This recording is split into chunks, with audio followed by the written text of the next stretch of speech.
Goeiemôre julle, lieflike Vrydagoggend. Behalwe, die beeste het nie 'n druppel water in een van hierdie twee krippe nie. Gelukkig is die krippe hier sommer by die dam en ek het oorspronklik gedink dalk het 'n pyp gebars van die koue, maar dit kon ek ook nie kry nie.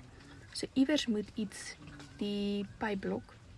Nou daar's visse in die dam en ek weet nou nie hoe het hulle intussen kleintjies gekry dat daar dalk 'n klein visie in die pyp vassit nie, want dit het al voorheen gebeur. Maar ja, kom ons kyk gou wat se plan kan ons maak om hierdie probleme op te los.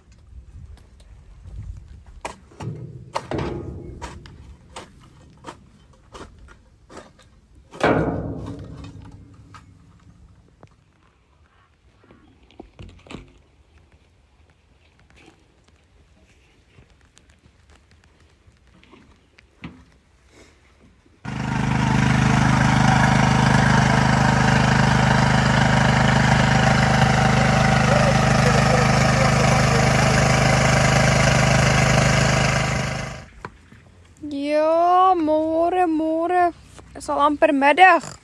Julle drink te veel en te vinnig.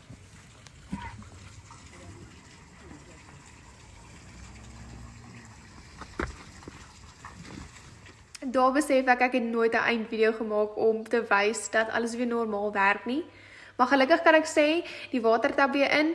Ek weet nie, was dit bietjie vuiligheid of modder of wat was die probleem nie, maar dis uitgesorteer, so dis goeie nuus. Ek het wel die balwelms bietjie afgedraai, dat die water net sonder enige stop kan inloop. Die beeste drink dit net hopeloos te vinnig op. So ek sal seker oor so uur en 'n half weer terugry en dit net weer vasdraai, dat alles normaal in die krib kan, so as hy vol is, dat hy weer kan stop, nou nie oorloop nie. Maar ja, ek moes net daarom sê, alles is nou weer reg. Dit was daarom 'n goeie einde vir hierdie storie. Sien julle volgende keer. Doodles.